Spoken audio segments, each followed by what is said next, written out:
බුදුරු කිසි දිනක මෙහෙම ආපසු හරවා හිස හරවා බැලීමක් කරනවා කියලා ධර්මයේ සඳහන් වෙන්නේ. බුදුවරුන්ගේ මෙන්න මේ ග්‍රෛවී කශේරුකා 7 එකිනෙක වෙන්ව නැහැ.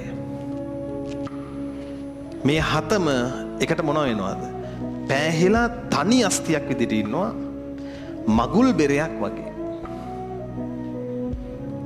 ඒ නිසා ගැටලුවක් නැහැ. ඇට්ලස් කශේරුකා උඩ තියෙනවනේ. හිස ඉහළ පහළ හරවන ගැටලුවක් නැහැ. බුදුවරු පෙරට තැබූ පය නැවත ආපස්සට ගන්නවා කියලා එකක් ධර්මයේ සඳහන් වෙන්නේ. ඒකෙම නොවෙන්න හේතුව අර කශේරුකා එකට පෑහී තිබෙන. දැන් ඔයදරුව දන්නවා හිස දෙපසට හරවන්න මොකක් ඕනද? ඇට්ලස් කශේරුකාවයි අක්ෂ කශේරුකාවයි වෙන් වෙලා තියෙනවා. තේරුණාද? ඒ නිසා බුදුවරු ආපසු හැරෙනවාම නම් හැරෙන්නේ දේහයමයි. තේරුණාද? මුළු දේහයම හරවා බලන එක හරි. ඒ නිසා ඒකට කියනවා නාගාවලෝකනය.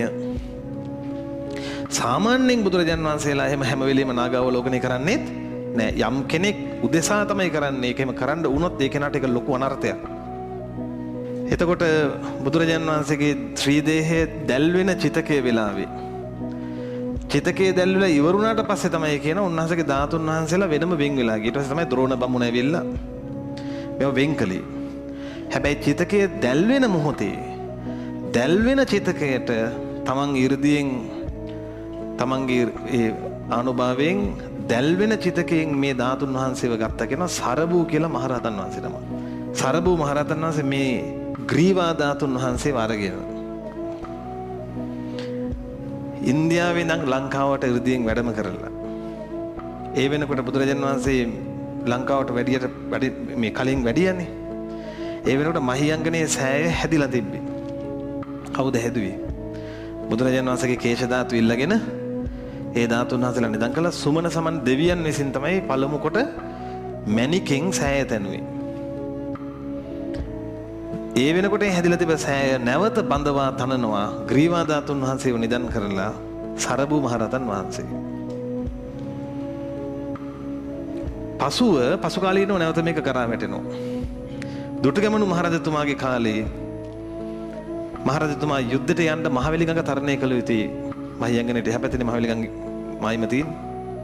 තරණය කරන්න යනකොට දැක්කා කරා වැටුණු සෑය. ඇහුවා කාගේද කියලා. දැනගත්තා.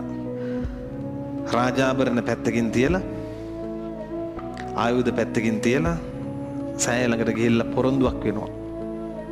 ස්වාමිනී භාගතුන් වහන්සේ මම මේ ඒකාන්තයෙන් මේ වෑයම් කරන්නේ රජකම පිණිස නෙවෙයි බුද්ධ ශාසනයේ චිරස්ථිතිය උදෙසාමයි. ඒ වෑයම මගේ පැතුම සත්‍යක් නම් මේ යුද්ධ ජය ගන්න මට ආශිර්වාද කරන්න කියලා. ඒක ජයගත්තොත් මම නැවත ඇවිල්ලා සෑය තනවල බඳිනවා.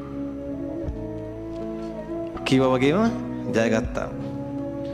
නැවත පැමිණි වහා රජතුමා නැවත මේ මහියංගන සෑය ධාතුන් වහන්සේලා නිදන් කළා නැවත බැන්දා. පළමු කොට දෙවි කෙනෙකුන් විසිනුත් දෙවනු කොට ජීවමාන මහරහතන් වහන්සේ නමක් විසිනුත් දෙවනු කොට ලංකාව එක්සේසත් කළ මහරජතුමා විසිනුත් තනෝ සෑයක් වේ නම් මහියංගන සෑය විතරයි. ඔන්න එක සැරයක් හරි ගිහින් වැඳ ගන්න. තේරුණාද? මේ ධාතුන් වහන්සේලා වැඩ ඉන්නවා. එතකොට අර හේතුවක් තේරුම් ගන්න නාගාවලෝකනයේ හේතුව ඒක.